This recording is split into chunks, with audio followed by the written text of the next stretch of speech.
Bem, pessoal, vamos de BTC no fim de tarde dessa quinta-feira, 17 de agosto. Agora na Espanha, 21 horas e 56 minutos. No Brasil, 16 e 56 da tarde. Gente, a movimentação da BTC muito violenta hoje. Chegou a ameaçar perder aqui a nossa LTA, que está linkando todos esses fundos. Fizemos a mínima em 27.700.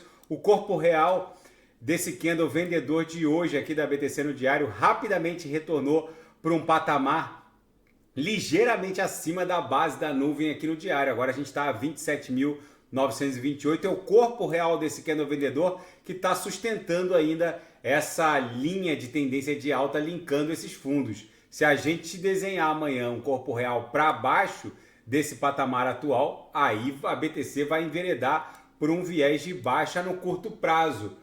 O gráfico de 6 horas ainda está sustentando um padrão mastro bandeira. Basicamente a BTC veio beijar a aresta inferior dessa canaleta virtual de baixa. Todas as vezes que ela fez isso, ela acabou voltando para estressar a aresta superior. A gente deu um beijinho aqui na mínima de hoje, chegamos a fazer 27.700. Todas as oportunidades onde a BTC protagonizou algo parecido, desde que ela iniciou essa bandeira de baixa, ela voltou para estressar a aresta superior em todas as outras oportunidades. Vamos ver se esse padrão se repete. Aqui no 4 horas, a mesma realidade se verifica. A gente agulhou para essa região de extrema sobrevenda, mas acabou que agora a gente provavelmente vai voltar em direção a VWAP semanal. Tem que ver se a gente não vai desenhar um corpo real aqui para baixo, para fora. Tudo vai depender da movimentação da BTC nessa madrugada. Todas as oportunidades onde a BTC acabou estressando a base dessa canaleta virtual de baixa, que na verdade ainda está dando vigência a uma bandeira de alta lá no diário, todas as vezes em que isso aconteceu, a BTC acabou voltando em direção a VWAP semanal como no efeito elástico. Vamos ver como ela vai se comportar nessa madrugada. É crucial aqui no 6 horas que a gente retorne em direção à própria VWAP semanal, que segue lá em 29.290. No gráfico semanal, o que sustentou a Bitcoin nessa queda brutal foi a mediana da banda de Bollinger. E no semanal, essa bela agulhada que a BTC deu hoje, muito selvagem, acabou por desenhar um belo martelo. O martelo é um candle que acaba pontificando o final de uma pernada corretiva. O mercado rejeitou esse patamar entre 27.700 e agora o patamar o patamar que a gente está agora, próximo de 28 mil. Então o pavio inferior, que seria o cabo do martelo, é o patamar de rejeição do mercado. O mercado rejeitou esse patamar entre 27.700 e 27.954. Ou seja, a cabeça do martelo está bem formada. Se a BTC voar para um patamar acima de 28.300, está muito próximo disso, aí fica um martelo perfeito e é bem provável que a gente volte numa pernada impulsiva para estressar a linha superior da nuvem aqui no semanal. Na projeção no semanal, segue uma belíssima espessura esverdeada, com os compradores ainda fortemente no controle da BTC no semanal. Na seara fática, o mercado cripto perde 40 bilhões de dólares em apenas 2 dias. A queda de ontem, aliada à queda de hoje, criou um verdadeiro cenário de terra arrasada. Muitas altcoins de altíssima octanagem, derreteram forte.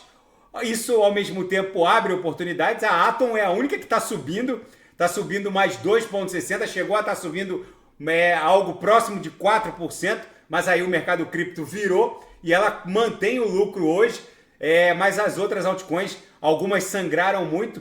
Solana também está subindo 1,23%, mas enfim, a LTC sentiu, o Matic sentiu, enfim, a boa parte das altcoins sentiram bastante. A dominância não caiu tanto, menos 0,63%, o que indica que pode ser eventualmente uma armadilha de ursos essa queda da BTC e do mundo cripto como um todo. E o Reino Unido lança novas regras para empresas criptográficas. Agora a legislação britânica vai exigir que empresas de criptoativos coletem, verifiquem e compartilhem informações sobre remetente e destinatário. É o novo normal. E uma província chinesa de Sichuan vai replicar a economia real no metaverso. Ela quer criar um gênio da economia real no metaverso.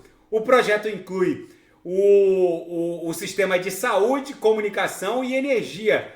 Segundo os administradores dessa província, a pressão pela supremacia tecnológica imposta por Pequim acabou abrindo essa oportunidade. Pequim está apoiando esse projeto. Eles querem replicar a economia real no metaverso e não descartam a migração de todo o metaverso para um ecossistema em blockchain. Vamos ver como isso vai se desdobrar. E a stablecoin lançada pela PayPal abre as portas e cria uma grande ponte entre a criptografia e o mundo fiat tradicional. A stablecoin do PayPal gera muitas controvérsias, mas o fato é que os legisladores norte-americanos ainda não têm previsão para criar um marco legal do criptográfico para os Estados Unidos. Toda essa controvérsia em torno da ausência de um marco legal legislativo nos Estados Unidos, segundo alguns senadores, ficou muito mais séria agora com essa grande ponte entre a moeda fiat soberana, o dólar norte-americano, e a criptografia. E é inadmissível que os Estados Unidos sigam sem um marco legal regulatório. E na seara geopolítica e finanças internacionais, o Dow Jones tomba 300 pontos, com o mercado ainda digerindo a ata da última reunião do Fed. E o bloco econômico de estados africanos ocidentais, o CEDEAO, eles afirmaram numa reunião hoje de emergência que vão intervir militarmente no Níger se tudo mais falhar. Se todos os canais diplomáticos não funcionarem, eles vão promover uma intervenção militar no Níger. Lembrando, gente, que esse bloco de estados comunidade econômica de estados africanos ocidentais tem forte influência da França e dos Estados Unidos, que querem, principalmente a França, querem a manutenção das operações minerárias, principalmente de urânio, dentro do Níger. Isso é um cenário perfeito para o estopim de uma eventual terceira guerra mundial, porque o Kremlin avisou que está enviando homens do grupo Wagner para o Níger para reforçar as forças da junta militar golpista do Níger. Enfim, e a China também reprovou qualquer iniciativa desse bloco de estados africanos ocidental no sentido de intervenção, de promover uma intervenção no Níger. Vamos ver como isso vai se desdobrar também. E a Rússia e os Estados Unidos criam um canal efetivo para troca de prisioneiros. O embaixador de Moscou nos Estados Unidos foi questionado sobre o apetite russo por troca de prisioneiros, porque o repórter do Wall Street Journal, o Evan Gershkovich, segue detido na Rússia há mais de 4 meses e não há nenhuma previsão de libertação desse jornalista, que é acusado pelos russos de espionagem. Os americanos afirmam que não há nenhuma denúncia formal nesse sentido contra ele e que a prisão é meramente política ou geopolítica, mas não há qualquer perspectiva ou mesmo apetite dos russos pela troca do jornalista do Wall Street Journal, o Gershkovich. Enfim, esse cenário hecatômbico nuclear segue se desdobrando. A BTC aqui no 6 horas, apesar da violência dessa queda, basicamente veio beijar a base dessa canaleta virtual de baixa, que na verdade ainda segue dando vigência a uma bandeira de alta. Isso aqui agora provavelmente vai se desdobrar num retorno em direção a VWAP mensal na confluência com a aresta superior. Provavelmente agora a BTC deve dar uma pernada em direção a 29 mil dólares, depois formar uma figura de acumulação. Se romper a aresta superior, teria que superar esses topos aqui entre 31, 804 para eventualmente explodir até 36 mil dólares. Mas segue ainda vigente e o padrão de alta mastro bandeira para a BTC. Ficou uma bandeira muito violenta, como a própria bandeira, como o próprio padrão mastro bandeira que antecedeu esse. também ficou muito longevo e houve uma agulhada muito forte antes de uma pernada explosiva para cima, que é mais ou menos o que está acontecendo agora. Tá bom, pessoal? Se nada fugir do script, eu volto amanhã para analisar a própria BTC. Fiquem com Deus e quem quiser sugerir, é só colocar nas mensagens abaixo. Até amanhã, grande abraço, fiquem com Deus.